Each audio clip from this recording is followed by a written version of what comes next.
Castillon Confidential by Albert Castillon.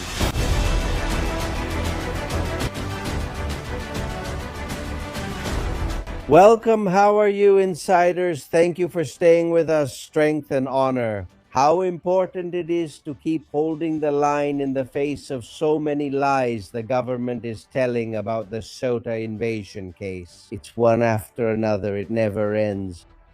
From that phrase by Marlaska that will go down in history, these things happen, to the ridiculous buoy that Sánchez put up. Today we have more information.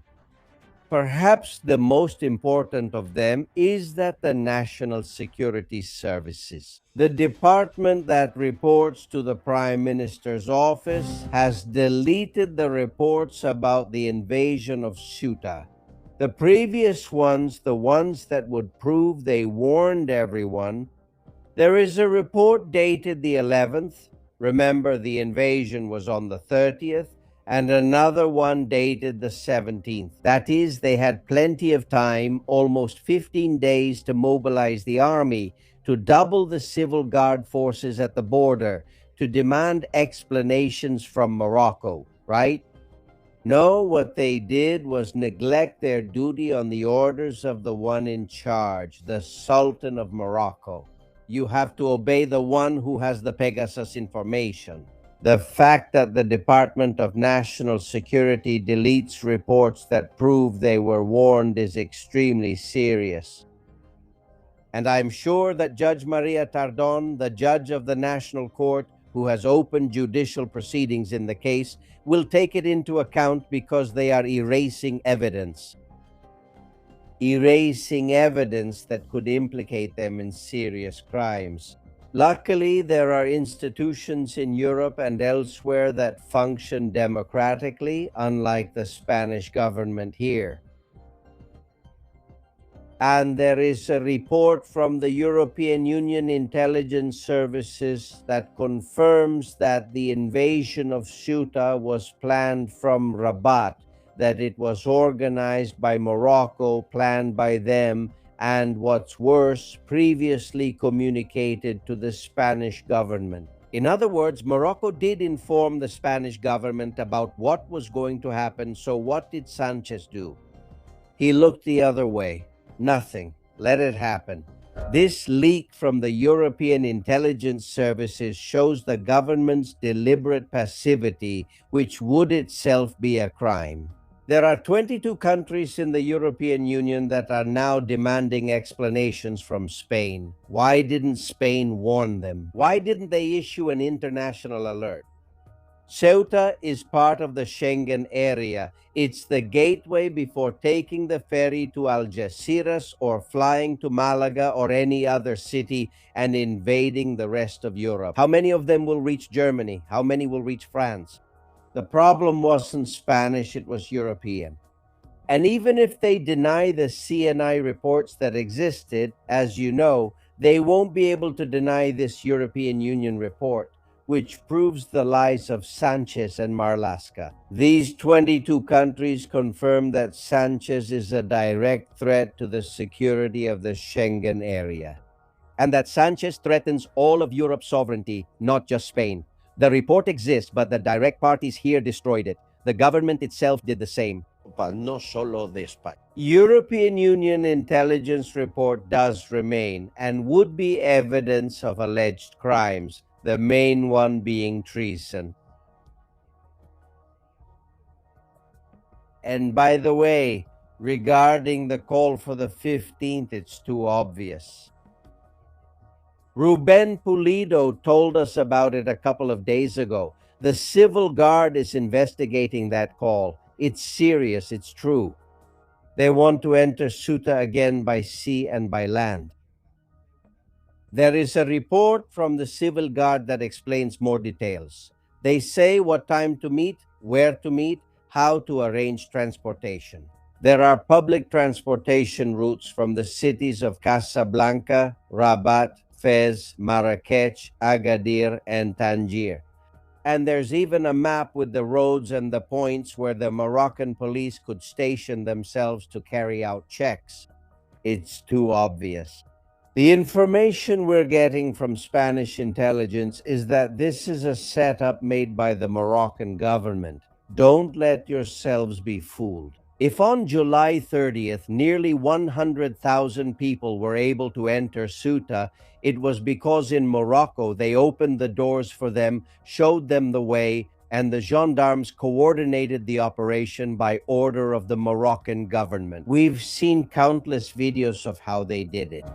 What if now the Moroccan government itself issues another call through social media on the 15th and stops it and acts forcefully, closes fences, and uses police force against those who try? He will appear to the world as if he was the savior, the one who prevented another invasion, that he is not responsible for anything. And there will be people who buy that story from him. Man, Sánchez is the first one who, even when 100 people enter Spain, says it's not Morocco's fault, that it's the mafia's trafficking people. You should never blame the one who holds your secrets, right, Mr. President?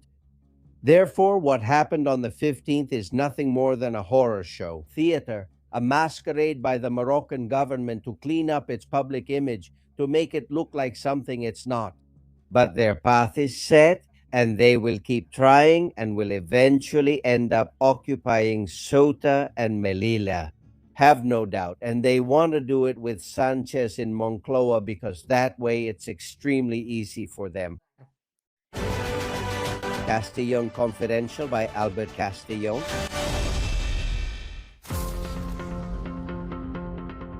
Friends, we have insiders all over the world, and we're very focused on the people who live in Ceuta and very concerned about them, and with good reason. The situation is not over. They say there are 2,000, that's a lie. There are at least 10,000 or more who are still there, people here illegally, not just at the gate of the city, the foreigners' internment center, but also in the forest, hiding. It's still a complicated situation. Let's go live to Ceuta with one of the insiders who helps us make the show every day. How are you, David? Morning, Albert. How are you? We're here. What a beautiful beach I'm seeing there. What's the name of the beach? Albert, this is Trampoline Beach, okay? It has already appeared in quite a few media outlets here in the past few days. A large group of immigrants from last week's crossing have gathered, okay? Mostly a large number of sub-Saharan people gather here, okay? I don't know if the viewers can see it, all that part of the beach where I'm pointing, okay? Back there in the distance, there's a huge number of immigrants, mostly sub-Saharan, all right? Not these ones. These aren't going back since they're not Moroccan. They're staying no matter what, right? Exactly. A large number of the immigrants who came in have gone back to Morocco on their own, but there are still a lot of them, just as you mentioned. Those aren't the official numbers that have been released. There are many more. The road and the whole Campo exterior area are sometimes packed with them, okay? The central area is much clearer, but as you can see, I don't know if you can see it well, this whole beach area has a large number of them. Yes. Of course, they've been living there for over a week. They sleep there, they urinate there, they shower there. If they even shower, they live in an absolutely inhumane way. Do they receive any kind of supervision? Are the police or the civil guard there monitoring or not? Yes. From time to time, the military is there, and the local police have also done a lot for the city. National Police, Civil Guard, all the security forces have been very involved. From here, we want to thank them on behalf of all the citizens, as all of us are supporting our forces, the state security forces. I want to say that indeed, as Albert has been saying, the situation is absolutely inhumane. For me, from what I've seen with my own eyes, it's the open area. Before picking up the car, an abandoned car, several immigrants are using it as shelter, using the railings as a clothesline to dry their own clothes. Of course, there's no other way. Hey, living together is very difficult. David, how many have really come in? 8, 10,000, 15,000? What are people saying in Ceuta? Honestly, you can't know the official numbers, Albert, because some say it was 70,000, others say it was 45,000, 66,000. But honestly, many neighbors believe that we've reached 100,000 people who have come in. So there have been many more people than those of us who live here in Ceuta. And how many are left? That's what worries me. How many are still there? Well, the truth is likewise, no. We don't trust the numbers because there are many hiding in the fields, in garages. So as you said before, we really can't establish an official number. Their estimated numbers, I would say that at least 20,000 could still remain more or less. 20,000, David? Do you hear yourself? 20,000. Yes, well, 20,000, maybe a little less. Officially, they say between 2 and 5,000. But everyone tells me that, of course. Everyone tells me there are more than 15,000, so the official number is actually tripled. Hey, the military presence, do you see soldiers even if they're not allowed to act? Are they on the streets of Ceuta or not anymore? It's true that until yesterday I was seeing them, okay? The thing is that, of course, today, for example, I haven't seen any, but they have been around these past few days. In fact, until recently, they were still searching and taking them to the borders. I haven't seen them today, but that doesn't mean they're not here. I just haven't seen them. The information has come that they've been told to return to the barracks, that their presence was purely symbolic. But at least I think as neighbors, you liked seeing some soldiers in uniform on the street. It made you feel safe, right? Exactly. In fact, having them on the streets reassures us, of course. It helps us feel a little more normal, but it's true that we're facing a rather exceptional situation in which their presence, both the military and all the state security forces, even the local ones, really does help us a little to cope with this situation. Hey, I'm getting images from the Mercadona in Ceuta with empty shelves. What's going on? Okay, I haven't been to Mercadona. My parents went shopping at Carrefour a couple of days ago, especially for things like bread, milk, and so on. And the bread section was completely empty, okay? So even people from here in Ceuta, to avoid having to go out shopping, are also stocking up on food anyway. I mean, I try, especially during the first days before. It's overwhelming. people from Ceuta try to go out as little as possible so they don't see them, so they don't run into them. There's a large part of the population that's trying to live a normal life because, of course, we can't keep losing what's left, our freedom, right? But it's true that in the first days, people tried to go out, but it was recommended that everyone stay in their homes. And well, now people are trying to live a normal life, but of course, a lot. The truth is that there are still many who are surely avoiding the streets. Hey, and then there's the human drama. Who goes to the beach, that beautiful beach where you are, and swims when they could unfortunately come across a corpse? Nearly 100 people have died. That's terrible, isn't it? Yes, it's truly one of the things that hurts us most, okay? Especially from healthcare workers I've heard here in Ceuta about how in the hospital they ended up attending to people who had already died.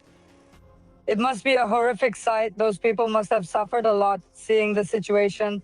And obviously, the migrants themselves have suffered so much by having to be in these inhumane conditions. In fact, Albert, I want to tell you and the audience a story about something that happened on the hill near my house. That video has already gone viral on social media because it's Avenida de Lisboa. The other day, just a couple of days ago, a large number of immigrants were there. One of them was going up with a companion on a blanket, a green blanket. At first, watching it live, I saw that person was completely stiff, pale white, and I thought they had passed away, okay? Because all his group was chanting Allahu Akbar, praising God and so on. And I thought that man had passed away. What we later found out was that he had suffered an epileptic seizure, okay? Right here on these beaches where they had been, they tried to take him to a medical center. The Spanish National Police tried to disperse them, and that man ended up on the ground. The video is circulating, and I actually saw it live. Therefore, it's true that the human drama is clearly visible there. It's terrible. Hey, David, yes, you people from Ceuta are abandoned. Are you aware that if they try again, they'll just stand by and do nothing? Thank you very much. Yes, in fact, the term that Albert used, second class Spaniards, is clearly a feeling and a sentiment that people here in Ceuta generally have, especially because, of course, the actions of the authorities, right? Especially not authorizing a nationwide state of emergency. Uh, the truth is that many times we don't really understand why they act that way, okay? So, of course, many of us know that we are abandoned, and that's the anger above all, because we know it's going to happen again. Above all, it's about what has been said these days about the 15th, about the upcoming 15th, that these influencers are trying to rally people again to recreate the situation and see what happens. I've been told, and we've explained it today, that what's happening on the 15th is a manipulation by the Moroccan government to say, look how we've stopped it. So, in the end, I don't think anything will happen on the 15th. You know what's worse? Yesterday, the president of Ceuta had to take a plane and go to Mallorca to see the king because Sánchez has forbidden the king from going to Ceuta. How do you feel about that? Well, honestly, we feel outraged because in the end, we feel Spanish. We are part of this great country that represents us and runs through our veins. In the end, the fact that the highest representative of the state can't come to our city to show us his support is honestly outrageous and very sad. Okay. Honestly, no. Personally, I'm not surprised given the situation and everything we're going through. But it's true that it's still disappointing. Man, yes, it is disappointing. Yes, I mean, he went to Damos the next day, he went to Valencia the next day, but in Ceuta, they don't even let him go the next day. It's very sad to get to that point. People from Ceuta, you need to take good note of what this government is doing. I understand that you are already aware that you have been abandoned, and I suppose no one believes the excuses from Marlaska and Sanchez, right? About whether it was mafias, about human trafficking, these things they say, no one believes that, right? Yes, well, unfortunately, yes, there are people who believe that rhetoric. Yes, there is a certain part of the population that believes it. In fact, connecting with what you're saying, I want to publicly denounce here that Ceuta is not only experiencing the tension of the situation, not just because of this crossing, but also because we are having serious social problems among ourselves due to political polarization. The city is very tense, and we citizens are very tense with each other. Now, from here, I ask for calm, that in difficult situations like this, please let's remain calm. We are a people who have always been known for our youth, so please let's stay united, because that's what we really need. David, stay strong. I know you're in the opposition. You're going to be a magnificent public official, but I hope you'll have better leaders than the ones we have now. What kind of view do I have of the beach? Let me see it. I haven't set foot on the beach all summer, please. I'm going to the city on vacation. This is wonderful. We're waiting for you here with open arms, Albert, whenever you want. Thank you, my friend. Hugs. A big hug. Hugs, David. Goodbye. Thank you. Castillon Confidencial by Albert Castillon.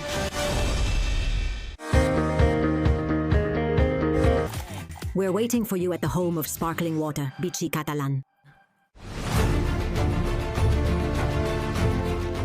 Later, Paco Alvarez will be here. Today, we also have heroes. By the way, speaking of Ceuta, the beautiful place that David showed us, on the streets of Ceuta, what you're about to see is everyday life. Running. The police arrive. Those young people without a future, without a place, run away. Sometimes they steal some food. It's constant. Look, Fabian is telling us about those lootings.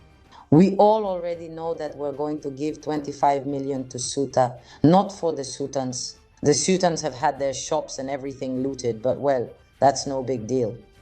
Because of the unaccompanied minors, the poor little kids, minors that Mohammed VI then dares to say that we're kidnapping. On the other hand, Morocco has bought Mohammed VI's heir a custom-made jet, 57 million.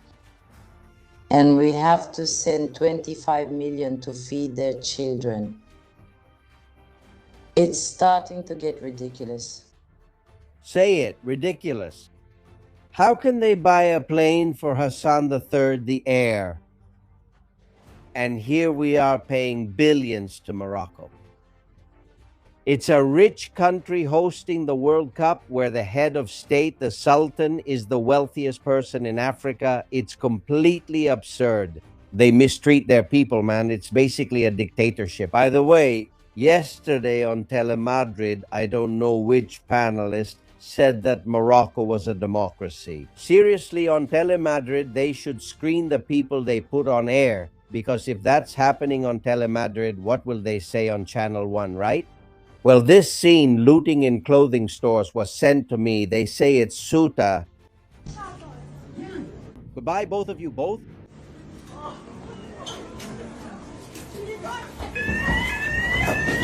We bought the same one, they come in. Many put on clothes, many, and they run out in a herd. They scare the customers a lot, obviously. No one can handle them, they can't catch them. This is the reason why they closed. There are businesses that still haven't opened until things calm down. Look at what David told us a few minutes ago. Even though they say on TV that there are 4,000 or 5,000, they believe there could be up to 20,000. The ones that are still out there in forests, on streets, in basements, in empty apartments, sleeping in abandoned cars, this hasn't changed. It hasn't changed at all. Well, about what's happening, what do we do? You all are really fired up, and that's good, but it's not easy. If people find it hard to mobilize during the rest of the year, imagine in August, here we are, just 4 of us, only 4 working. And of course, neither the king nor the prime minister, Concha, Annabel, Oscar, Ana, Manuel, and Juan Carlos. I mean, if you sometimes call us for demonstrations, why don't we get together to go to Ceuta on the 15th? We could organize it. I'm really tired of being told, I've complained about this many times, that we don't do anything, that Spaniards don't do anything. But what do you mean we don't do anything? Those of us who want to do something, I mean, what am I supposed to do? Should I go to Ceuta by myself? Should I go to Ceuta by myself? To defend what? To defend what? Well, no, I would have to go with a group of people so I feel supported. Why should I go and throw myself to the wolves then? Well, I don't know. We need the civil society groups to really mobilize us, to help us mobilize. But please let them do it, because Ceuta and Melilla need support. What would happen if on the 14th and 15th we filled Ceuta with Spaniards? Would the police and the army come out to shoot at us and beat us Spaniards? Possible. We should do that experiment and see what would happen. I'm thinking of something, and I hope you put it in your show, like the idea of what we did during COVID. At 8 in the evening, everyone goes out to the balcony with pots and pans, with the Spanish anthem playing loudly, and shout with all our strength, Sánchez resign, Sánchez resign.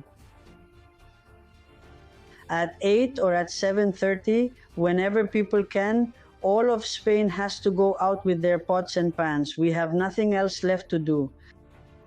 I think that influencers are the only ones who can do something because they have a bigger voice.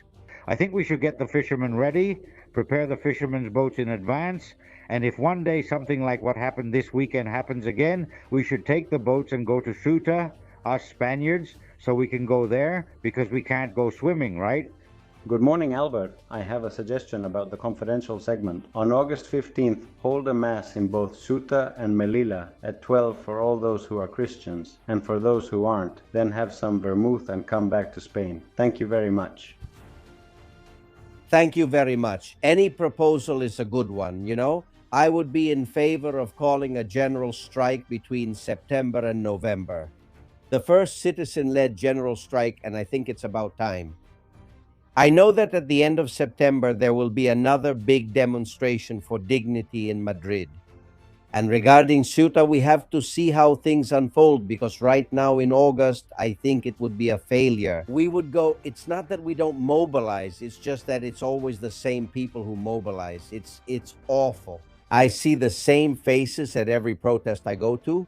We have to act by approaching it differently and thinking it through a bit more so it draws a huge crowd. The last March for Dignity, nearly 300,000 people attended without any political party organizing it. That was a real success. That will happen again in late September in Madrid, as far as I know. Menos que yo sepa en Madrid. I have more. Juanita and many of you are telling me about the lousy food they're giving to the police who are there. You know, it was reported in several media outlets, especially in the daily newspapers, and they've improved it. They've changed the menus because they were giving them a mortadella sandwich and a can of tuna. Juanita. How is it possible that state security personnel, including national police officers and civil guard officers who have been in Ceuta to protect the citizens, are given 77 euros for lodging, lunch, and dinner, then at the dinner at the Mariben Palace for the King and Queen of Spain, to invite the bunch of rich people who went to dinner, they have 14 dishes of all kinds? And on top of that, I heard the spokesperson of Chupol speaking, saying that part of the menu they were given, which was a mortadella sandwich, a yogurt, a can of tuna, 2 bottles of water, and an apple to last the whole day, was provided by the army. But how is this possible? But why are we allowing this in Spain? It really outrages me, honestly. I completely understand her. I feel the same way. This banner has appeared at El Sardinero. These actions work. Now, in the summer, a lot of people see it there in Cantabria. As you can see, the banner says they're not immigrants, they're invaders. And then I received a message that I also think is very smart. They say the safest country is El Salvador because all the criminals are in prison. The second is Morocco because all the criminals are in Spain. They are spreading smart messages like this one. And I have another message, but before that, they were talking about mobilizing. In Japan, they are going to open a mosque, the first mosque they want to open in Japan. See how they flooded the streets.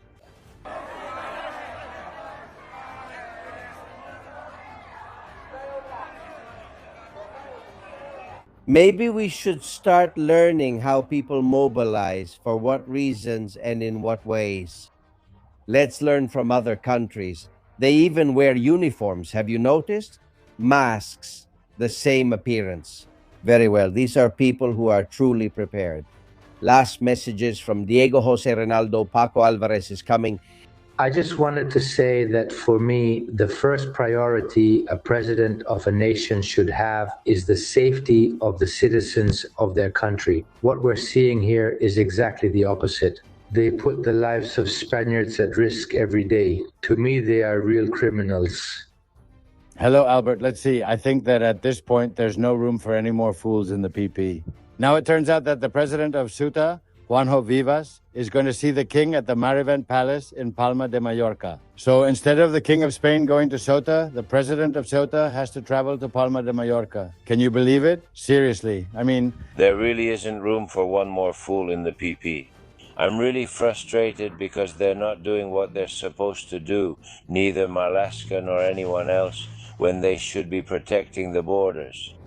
But always back when they used to have that in place, nobody got through there.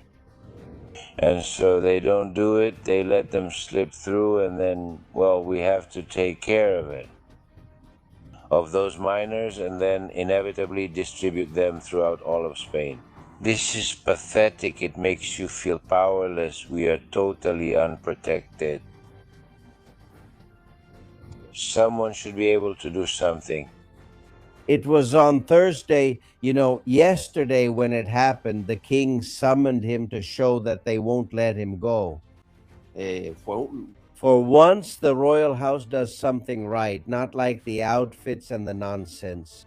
I think what he did was right, saying since they won't let me go, I'm going to show they won't let me by summoning the president of Ceuta to go there. Now, another thing is if I were the president of Ceuta, I'd say, I'm not going. You come here since you've never set foot in Ceuta in your life.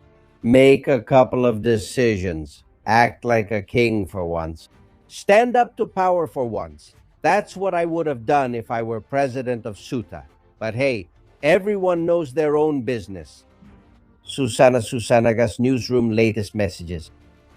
We're still here, Albert, in the Castillon Confidential newsroom. Many of our insiders are on vacation, but they are loyal to the show and send us those wonderful opinions. That's the case with Gregorio. He says that now, more than ever, there are reasons to demand the cancellation of the World Cup with Morocco. Long live Spain, always. Francesca is also very worried. She says that the situation with the occupation of Ceuta and Melilla is very serious. Without a doubt, it's shameful that this disastrous government prioritizes the interests of NGOs, disguising an attack on our territory as if it were a humanitarian crisis. Thank you so much, Albert, for all the support you give us. Diego says, when will there be a patriotic fleet to Ceuta and Melilla to defend Spanish territory? Since they defend the outer border, they could also defend Spanish territory. Jose Ruiz says that Spain has no hope. 2 million Spaniards take to the streets to celebrate the World Cup while this government is corrupt and during this first invasion. And then we're all quietly sitting at the bar terrace or on the beach. And in the long run, we're going to regret that. PCP says it had to end. Who should actually put an end to Sánchez? It's the Spanish justice system itself. Because that way, Morocco will keep taking advantage of the situation and the consequences. Who pays for them? She tells us we're the ones who pay the consequences. And the last one, Albert, says that Luis also writes to us and says that we want Trump, and I also want to send a letter. He tells us we want Trump to put pressure so that Sánchez disappears once and for all. Since in Spain it's practically impossible because we have, well, a political system that is absolutely useless. We're not even able to go out on the street, criticize him, or get rid of him. And of course, the opposition is absolutely non-existent. Thank you for the program. And we'll leave it here, Albert. It's important that, as we talked about last week, we have a new store. It's castillonconfidential.com/tienda. You can go to that website, and we have many products that you might love, from t-shirts to caps to hand fans, basically whatever you want. We'll repeat it, castillonconfidential.com/tienda. Go and take a look and shop. Thank you, Albert. Thank you very much. And thanks to Maria Pilar Soto for her donation, to Julio Alvarez, to Maria Isabel SD, and to Jose and Charo. Charo, thank you so much. You left me a beautiful message. Thank you. Hello, Albert. I'm Charo, Jose's wife. Self-employed. You're a machine, Nano. Never stop doing this because otherwise you'll ruin us. Thank you. Thank you. Thank you all. You are amazing. I have some information. I think it's relevant, and I'm going to share it. Do you remember? Just a few hours ago, they found a baby inside a car who died from heat stroke. It happens every summer. There are babies that a father, mother, or other relative forgets in the car.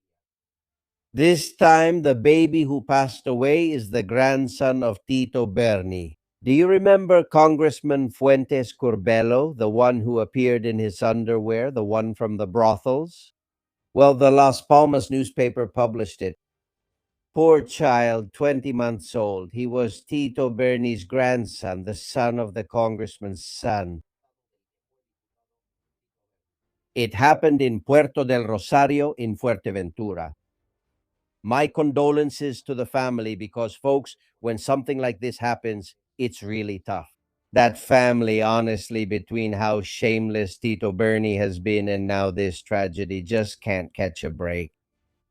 And to finish, this is very important. You know, we have a second channel called Tu Cuerpos Sabe. We just created it. My daughter put it together with Iñaki and a small team.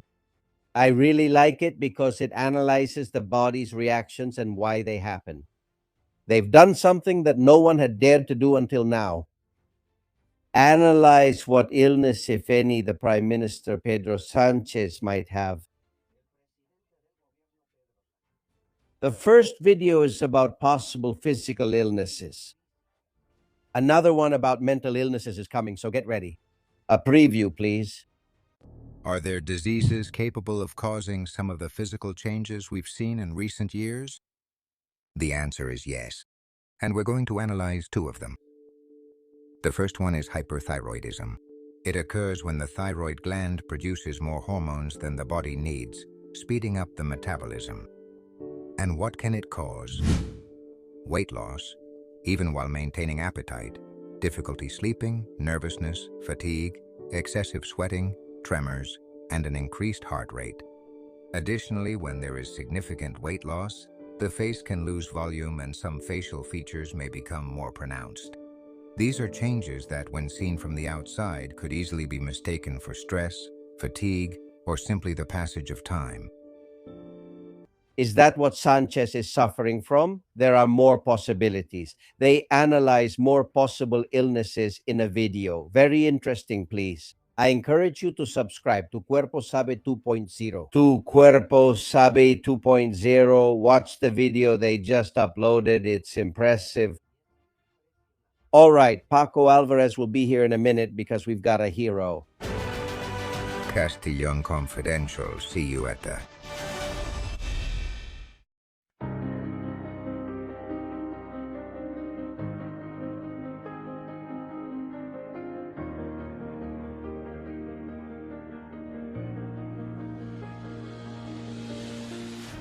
Friends, the heroes of Spain and Latin America move us. We like to learn about their stories, their feats, especially if they are not well known. Well, Paco Alvarez, congratulations. People love you. They love this idea. You know, people say, oh, history is boring and all that, but look at how many insiders we have who love it when we talk about heroes, sometimes unknown heroes, unsung heroes, obviously, right? No, but it's magnificent. The idea was yours, and it was a brilliant idea to bring justice. What we do is, in a way, do justice. Listen up, because today we're going to talk about a woman who published all kinds of things at the same time as Quevedo or Lope de Vega, but they became much more famous than she did, right? Who are we talking about? That's right. We're talking about Sor Juana Inés de la Cruz, the 10th Muse. A woman, without a doubt, the most important woman of our golden age, the most important writer of our golden age. And above all, well, a person who published on 2 continents. So, but besides that, look, I mean, the most famous writer in the world in her century, because obviously, does anyone know any English, French, or German woman writer from the 17th century? Italian, none. We Hispanics, we Spaniards have one, Sor Juana Inés de la Cruz. We have more, but this one is very famous. We ignore her because people say we're sexist, so that's that. Hey, it's incredible. I mean, the most famous woman in theater, prose, poetry, religious plays. She wrote everything, right? She wrote everything. And from a very young age, I mean, I want to say she was truly destined to be the 10th Muse. Look, she was born in a small town in San Miguel Nepantia, in what was then New Spain. There's some debate about whether she was born in 1648 or 1651. It's known that her parents weren't married, which is a bit, well, curious, at least from what we can see. You saw it at the time, and they say that at 3 years old, she would sneak into her grandfather's library to read the books that were there. We know that at 7 years old, she tried to get in and tried to enroll disguised as a boy at the University of Mexico at 7 years old. And by 13, she was already writing interesting poems. It's quite a story. Is it true that at 13, she tried to enroll at the University of Mexico disguised as a boy? Yes, at 7, not at 13 earlier, at 7. Yes, 7? But how? Who would even think of that at 7 years old? I'm a girl, I dress up as a boy, and I want to enroll in the university.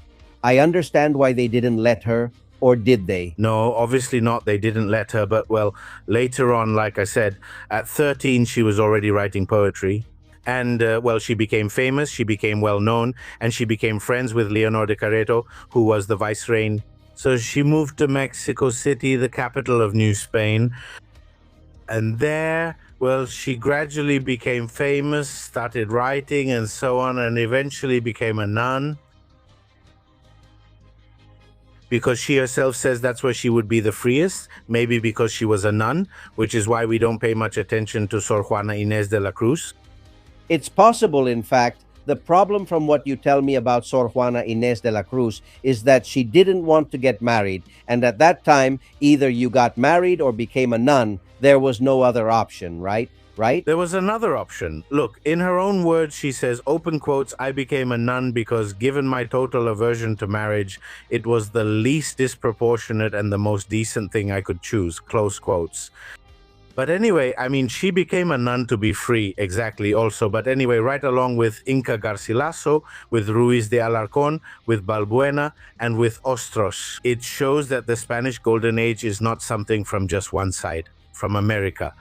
It's from both sides, and perhaps without any doubt, the woman who shone the most as a writer wasn't from this side. She was from the other. She was Hispanic from Mexico, from New Spain, no less. Of course, we're sister countries. We are the same. Hey, when did she become popular here in Spain? Well, look, it seems that in 1679, a play written by her was already performed before Mariana of Austria, before the Queen Regent. But we know that Maria Luisa Manrique de Lara, who was another vicereine, was also very devoted and a friend of Sor Juana. Maria Luisa Manrique de Lara is the one who brought her works in 1689 so they could be published in Spain, and right away they were a huge, huge success. Both in poetry, which is above all love poetry, very, very, very much about love, maybe too much love for a nun, if you will. And this, even her prose and her theater, quickly became famous, and there are publications of her work. Well, as we see everywhere on two continents, a Hispanic woman in the 17th century publishing books on two continents. I think that's important enough for us to mention it. You tell me that Sor Inés de la Cruz died in 1695 and that she hadn't written for years. Do we know why? Well, the truth is we don't really know. It's a mystery. What happened in the end? Was it that maybe some bishop or whoever said, well, that's enough of hiding in the convent to write whatever you want? Or if it was that she became, let's say, more religious, and stopped writing. Or simply that her works have been lost, but yes, from the later period. We don't have anything written by her, which is a real shame because, well, the way she wrote was wonderful. Her works are available to everyone. I recommend our listeners to look for them. And well, we can say that there is, of course, Sor Juana Inés de la Cruz. That name rings a bell, at least it sounds familiar. Wait. And she has monuments. She has monuments in Mexico. She has monuments in Madrid. She has a monument in her hometown, right? In San Miguel Nepantla, and she even has a monument in Washington, and there are streets named after her. Hey. Even? It sounds familiar to me. Was her image on a bill? Well, I think so, on the 1,000 peso bill, if I'm not mistaken, years ago. Yes. Yes. Hey, come on. I have to ask you to recite a poem by Sor Inés de la Cruz for me, okay?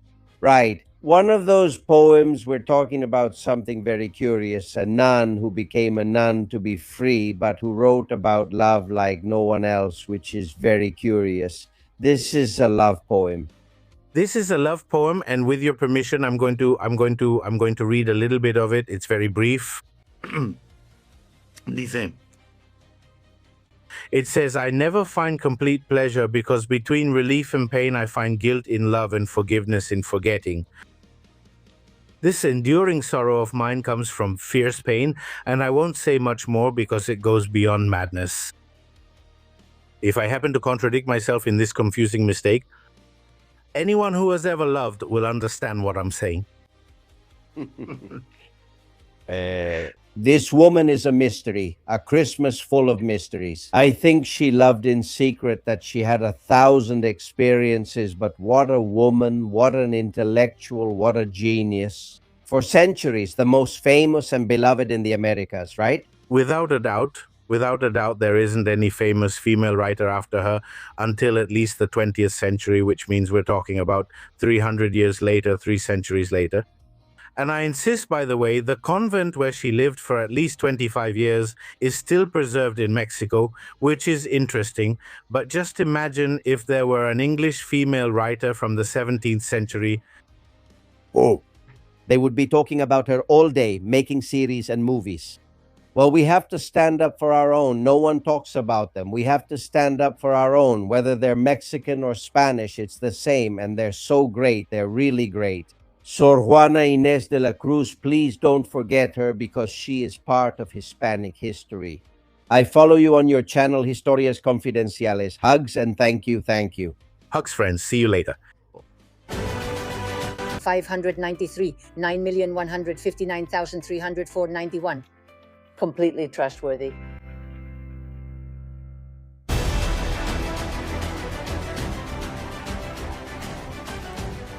Well, friends, and Pedro Almodovar is the protagonist in today's finale with those magnificent doodles made by Froilan Freud Lannister and sent to me by Enrique. Well, I've decided that I'm going to shoot the highest grossing movie in the history of mankind, one that will make Avatar, Titanic, and Star Wars look like simple handmade works. Look, everyone knows that I'm the best film director of all time, an excellent professional, and an excellent person, so success is guaranteed. Therefore, we have requested grants from the government of my dear Pedro Sánchez to be able to shoot a movie about him. The movie will be about how an honest, honorable, and manly president manages to fight against the evil far right, becoming the best president in history. The movie will be a replica of Superman and will show how a man who found a country sunk in misery turned it into the world's greatest power by fighting against child poverty, high housing prices, debt, and the high cost of food. Of course, like every superhero, he will have his own kryptonite, and that kryptonite will be the Pegasus case, where an evil Moorish king, supported by Israel, Donald Trump, and the far right, will try to end our superhero's life. Don't miss it, because everything Eduardo Casanova and I do are true masterpieces of the seventh art. It's something to think about. The last 3 or 4 Almodovar releases have been flops that nobody went to see, not even at the movies. But not even when they put them on themed channels, on Amazon or any of those, or on Movie Star. No one watches them. There must be a reason for that. All right, gentlemen, one more. Asteo Haste Oír sent us this video before we go. Attention, because they have arrived in Lanzarote. Ladies and gentlemen, your attention, please. Última llamada para la familia criminal del PSOE. Pasajeros, Sánchez, Gómez y Rodríguez Zapatero. Embarque inmediato. Rogamos abandonen su residencia de lujo en Lanzarote. Se dirijan a la puerta de salida de la Moncloa y pasen a disposición judicial. We remind you that it is not allowed to check in undeclared jewelry or carry-on luggage with pending charges. Last call for criminal passengers. The country has been waiting too long for your clearance. Thank you for flying with air activity. Have a safe landing. Before dying. That's good. And they've been hanging posters like the ones you see all over the airport. Well, they're there because they're going to stage a small action in the next few hours. Maybe they've already done the first part, but there will be a second part. And next week, we need to call Javier Perez Roldan so he can tell us more, the lawyer from Hatejoy. Well, friends, have a great weekend. Thank you for being there. What an intense week, my God. So many things are happening. And that's August for you. On Monday, here in La Trinchera together. Es confidencial. Yo soy confidencial. Todos confidenciales. Todos confidenciales. Pero solo para mentes abiertas y para gente despierta. Desde la trinchera las balas silban y no hay manera de salir allá afuera. Aquí la libertad tiene las alas de cera. Albert Castillo, Susana Gash, Tucci Castillo y demás. Muchas gracias.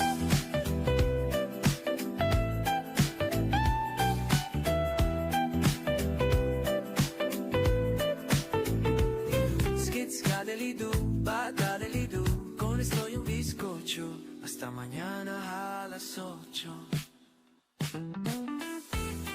Castillon Confidential by Albert Castillon.